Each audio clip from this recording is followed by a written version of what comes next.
So now we're going to focus and try and understand step 3, the transaction price. So when we look at up till now, we've tried to understand the broad principles of revenue recognition, right? We've understood that why revenue is so important. I mean, that's one of the most important metric in any organization performance measure. And then we said, how do you record revenue, right? What's the whole process of revenue recognition? And we said there are 5 steps which you need to look at from a revenue recognition perspective. And we've discussed in detail as to you need to look at revenue recognition. The step 1 is that identifying the contract with the customer. And we understood in detail as to what's the meaning of the contract, what all elements are supposed to be there in from a perspective of the contract, and then how do we in a way make sure that all of those perspective are out there from a contract perspective for us to ensure that we met all the terms and conditions for us to conclude that's a contract. And then we've also talked about when a contract is being modified, how do you deal with the contract modification. And then we went on and we talked about once you've looked at the contract which has all the terms and conditions, then you are supposed to identify your performance obligations, right? So now we've identified all my performance obligation under the contract to say that are they 1, 2, 3 series, so to say. And how do you look at all of them? Do I have given a material right to a customer or I have not given a material right to a customer? So once you've now identified all your performance obligation under the contract, now we get to the third step, which is to say determine the transaction price, right? And when you think about the transaction price, many things which are important, right? The show me the money, right?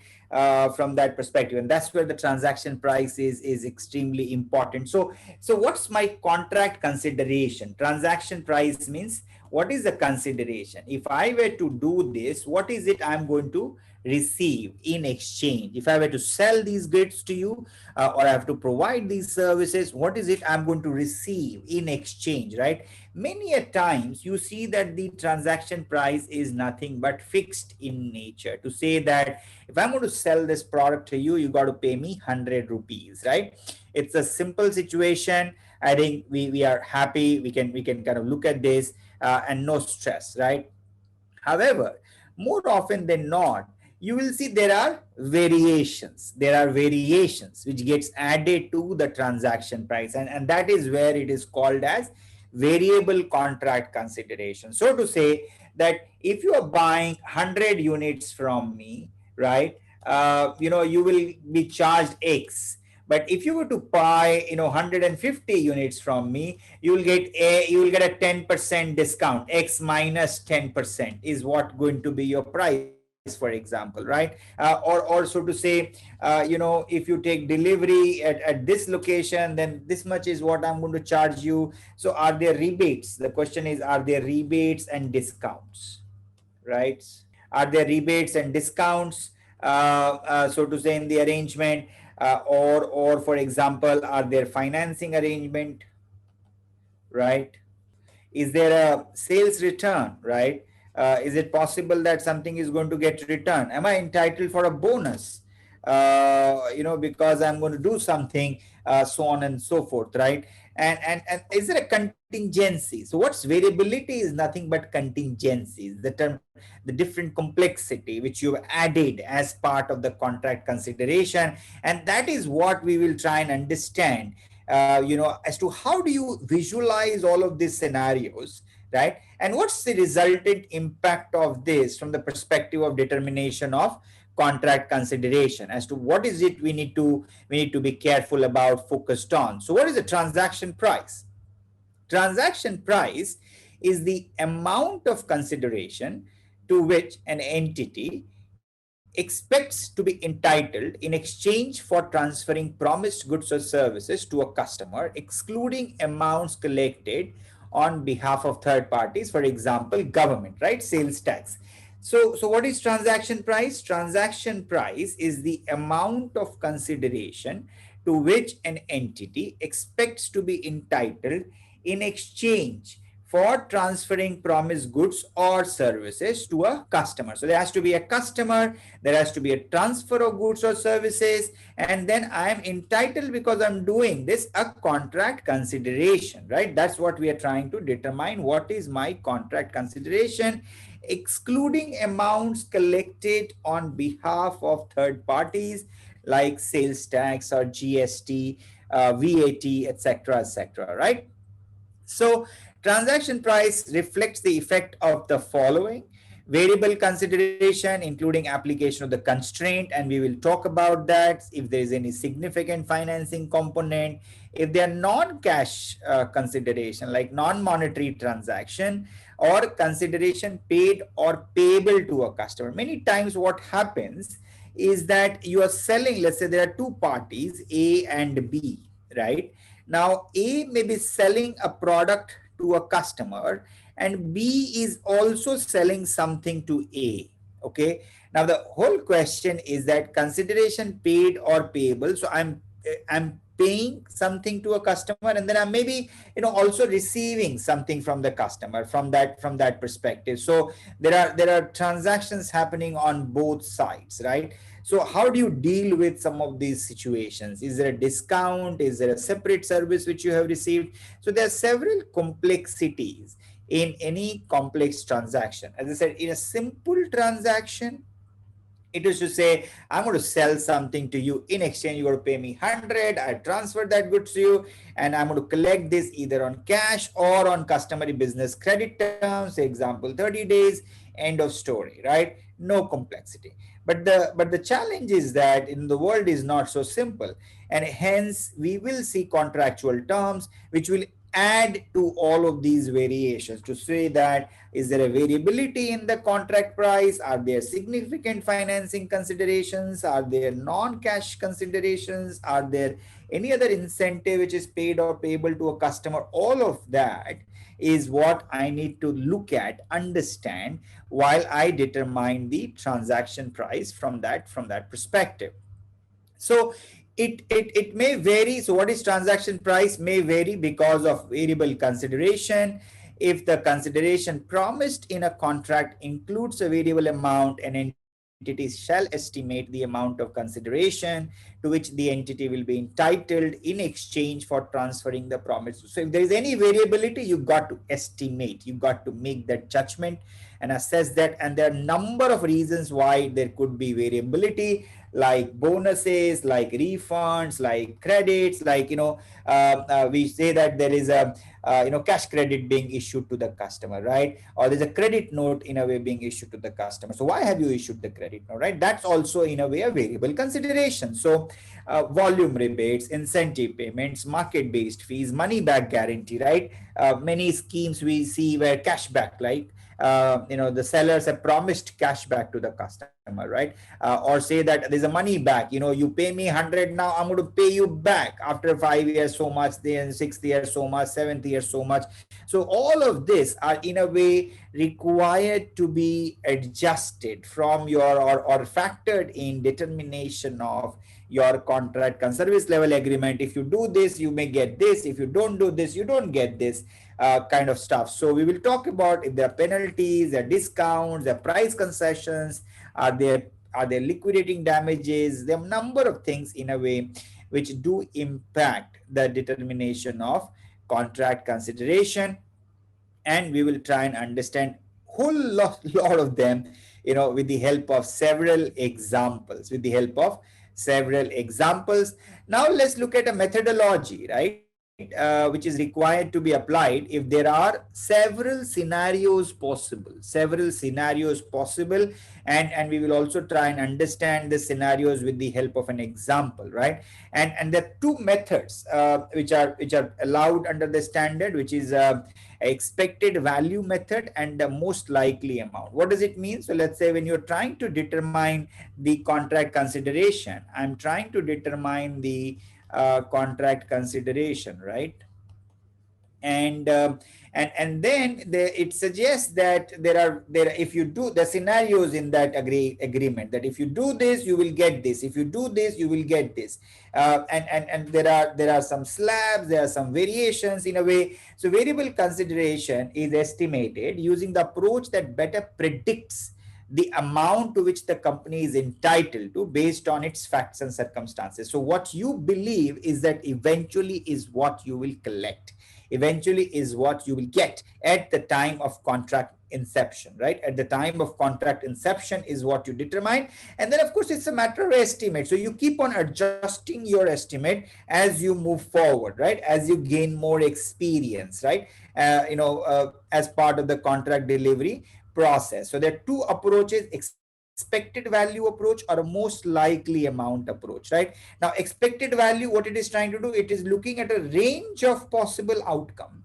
So there are range of possible, you may get 100, you may get 120, you may get 140, you may get 160, you may get 80, you may get 60. So there are range of possible outcomes. Then what you do, you assign probability to each of these possible outcomes, which is say weights. Okay, you will get 60, that's a possibility of 80%. You will get 80, that's the possibility of 15%. You will get this much, that's the possibility of this percentage, so on and so forth. So of course the sum total shouldn't exceed 100, right? In terms of the likely probability of different scenarios, you got to look at range of possible outcome and range of the probabilities. The cumulative probability shouldn't exceed in a way 100% for you to compute this, right? The outcome or the most likely or the expected value approach, right, which is the sum of the probability weighted amounts in a range of possible outcomes, the most predictive when the transaction has a large number of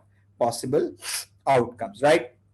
The most likely amount that there are is like binary, right? You may get 100, you may get 80, right? There are two outcomes possible. Then you try and figure out, okay, this is what I believe is what I'm going to get, right? The most likely out of the possible scenarios, you have that visibility, and then that becomes the criteria for you to assess, look, this is the likely contract consideration, right? And as I said, there is a judgment here. That's the judgment here, and appropriate for you to document that judgment, disclose that judgment to the extent possible, and then adjust that estimate in the future period. And we will again try and understand this with the help of several examples.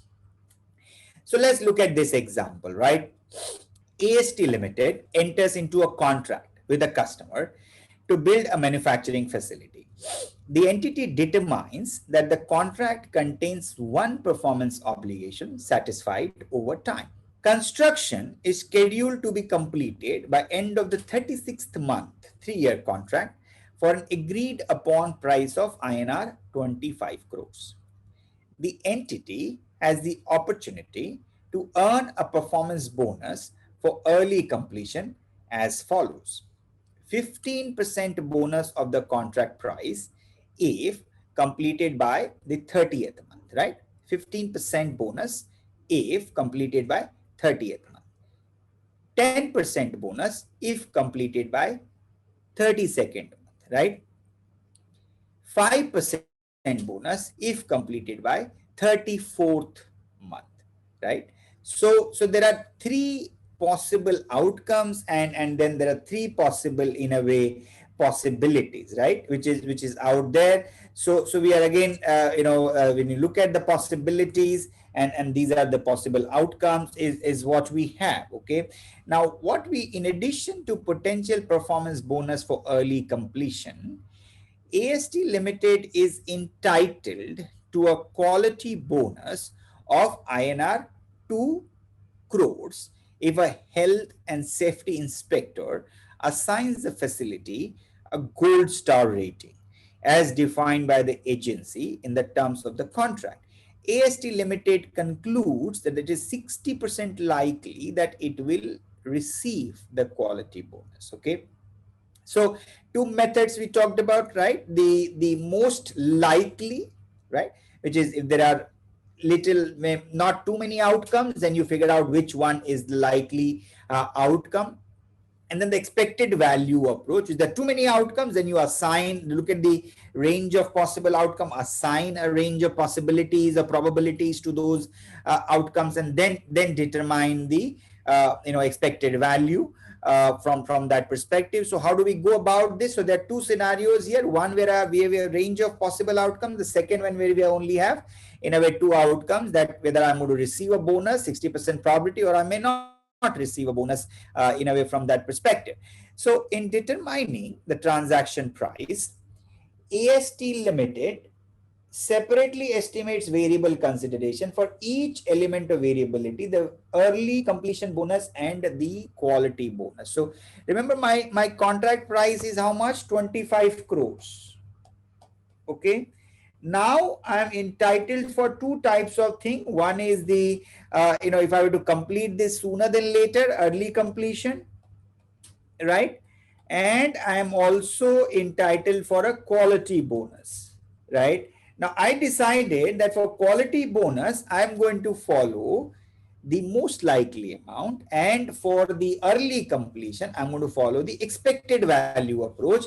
And then I had all the information provided to me. AST Limited decided to use the expected value method to estimate the variable consideration associated with the early completion bonus, because there's a range of possible outcome and the entity has experience with a large number of similar contracts that provide a reasonable basis to predict future outcomes. Therefore, the entity expects this method to best predict the amount of variable consideration. So how do you go about this? The answer to the range of possible outcomes and the scenarios, the probability is 2.13 crore. And how do you calculate this? It is 15% bonus I am entitled to. So how much? 15% of 25 crore comes to 3.75 crores. 10%, that means 2.5 crore. 5% means 1.25 crore. The range of possibilities, it is 25%, 40%, 15%, and then of course get nothing. So you got to, the sum total of this should be 100 in a way, right? Which is 0, 3, 7, 9, and 10. This is 100%, right? That's the sum total of the possibility. There are 4 in a way possible scenarios. 100. Now you multiply each of them. So 3.75 multiplied by 25%, 2.5 multiplied by 40%, 1.25 multiplied by 15%, that gets 2.93, 1.1, it is 2.12, which is 2.13 crores. So that's for the quality, that's for the early completion, the likely additional consideration which I am going to receive if I'm able to complete this sooner than later. Then I have the another component, which is the bonus component, which is the quality. If I were to receive the gold star, that's where I said 60%. Now there are two in a way again possible outcomes here that I'm going to receive if I would receive gold star, the 60% I believe, right? So again, AST Limited decide to use the most likely amount to estimate the variable consideration, and there's a 2 crores or INR nil. And this method would best predict the amount of consideration. It's a judgment issue, and hence you decided to do the 2 crores as. So what is your total contract consideration in a way?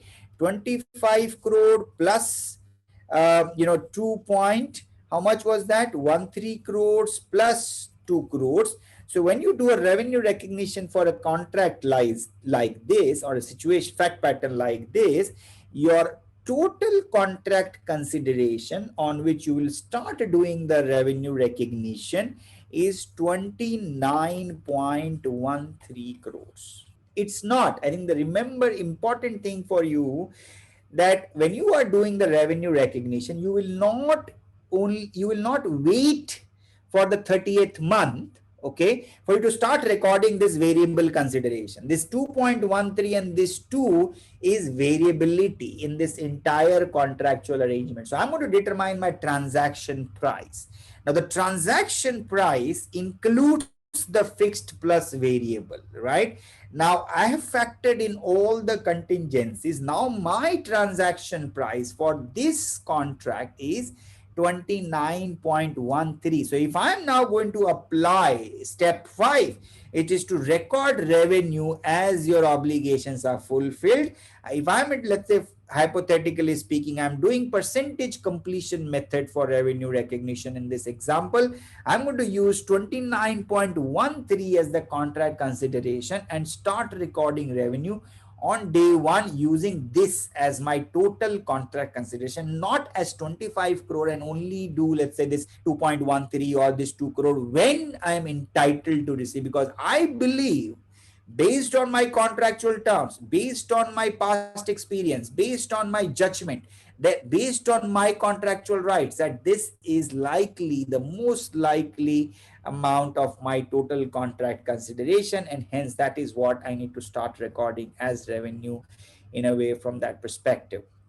Let's look at another scenario, which is called price concessions. Okay, now what are price concessions? Now this is important. So to say, we talked about very briefly in the previous section on this as well. It is to say that you've sold goods worth rupees 100. My contract price suggests that the contract consideration is 100, but you believe this guy is not going to pay me 100 and this guy is only going to pay me 90, right? Now this is different than your bad debt. This 10 is not a bad debt. Actually 10 is a price concession which you believe at inception this guy is only going to pay me 90. Or this can also be a scenario that I'm going to give a credit note and I'm going to discount, I'm going to give him a rebate, etc., etc. So you said my quoted is this, my contract price is this, but my expected realization is 90, right? Then your revenue is 90, not 100, and then you don't say 10 is my bad debt. In this example, your revenue itself becomes 90 from that perspective, right? So collecting less than the full price, entering into contract expecting to collect less than the full transaction price may indicate a price concession. It's another form of variable consideration. It includes implied, this is implied price. It's not a discount written on the contract, but it is an implied discount. Cause consideration to be variable and should not be included in the estimated transaction price. That means you got to reduce it, right? If an entity determines that it is not probable of collecting the estimated transaction price, a valid contract does not exist. If you don't believe this 90, I'll be able to estimate it. This is what I estimate. Then of course there is, you don't record revenue, right? From that perspective, if you collectability, or remember the first.